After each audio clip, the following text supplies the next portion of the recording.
ये भी सुन लें, अगर आपके कपड़े में पेवंद है ना तो उसका मजाक न उड़ाया जाए। पेवंद वाला कपड़ा पहनना मुस्तफ़ा की सुन्नत है, सुभान अल्लाह, सुभान अल्लाह, सहाबा की सुन्नत है। हजरत उमर फारूक रदी अल्लाह ताला अन्हु खुद उनका ये हाल था, कपड़े अगर फट जाते थे अपने हाथों से सिल करके पेवंद लगा लगा के पहना करते थे। तभी तो उलमा बयान करते हैं जिस वक्त उमर फारूक के दौर में बैतुल मुक़द्दस यानी मस्जिद अक्सा को जब फतह किया गया था उमर फारूक के दरबार में, और जिस सहाबी ने फतह किया था उन्होंने खबर भेजी हुजूर आ जाएं, यहाँ के ईसाई और यहूदी आपके मातहत रहना चाहते हैं, चाबी यहाँ की कुंजी आपके हाथ में देना चाहते हैं। उमर फारूक अपने गुलाम के साथ चले हैं, एक सवारी है और सवार दो हैं, एक उमर फारूक है उनका गुलाम है। सवारी एक होने की बुनियाद पे उमर फारूक ने कहा अपने गुलाम से, देखो कुछ देर मैं सवार होकर चलूंगा, तुम पैदल चलना, कुछ देर मैं पैदल चलूंगा, तुम सवार होकर चलना। ये आका और गुलाम, बादशाह और गुलाम में ये आपस में समझौता, ये फैसला हुआ है।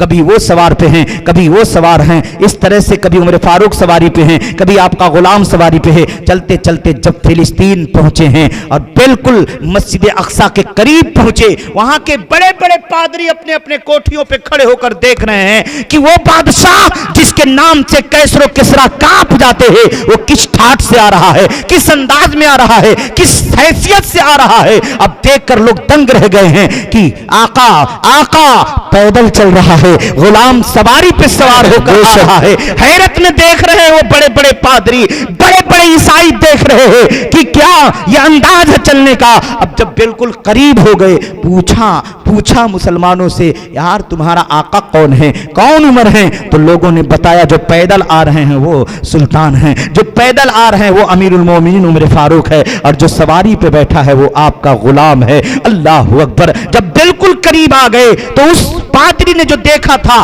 दौड़ करके नीचे आया और चाबी को ले जाकर उमर फारूक के हाथ में दे दिया। और बाज तो कहते हैं वो मुसलमान बन गया था, बाज कहते हैं वो चाबी देने वाला मुसलमान बन गया था सिर्फ इस बात पर। कहा था, ए उमर, मैंने आपको देखा है, आपके लिबास को देखा है, आपके किरदार को देखा है, मेरे दिल ने गवाही दे दी है कि इस्लाम ही सच्चा मजहब है, इस्लाम ही हक मजहब है, सुभान अल्लाह, सबसे बेहतर मजहब है। उमर फारूक ने पूछा था क्यों? तो उस पादरी ने कहा था, हमने अपनी किताबों में पढ़ा है, हमने अपनी किताबों में पढ़ा है, जो बैतुल मुक़द्दस को हमारे हाथों से छीनेगा, जो हमारे सामने कब्जा करेगा, वो जब आएगा तो ऐसा कपड़ा पहना होगा जिसके कपड़े में 70 पेवंद लगे होंगे। सुभान अल्लाह, सुभान अल्लाह, 70 पेवंद लगे होंगे। होगा वक्त का बादशाह, लेकिन वो पैदल आएगा, उसका गुलाम सवारी पर सवार। सुभान अल्लाह, सुभान अल्लाह। बेशक गौर करें, ये रसूलुल्लाह सल्लल्लाहु अलैहि वसल्लम के सच्चे गुलाम कैसे होते हैं, कैसे होते हैं। अल्लाहु अकबर।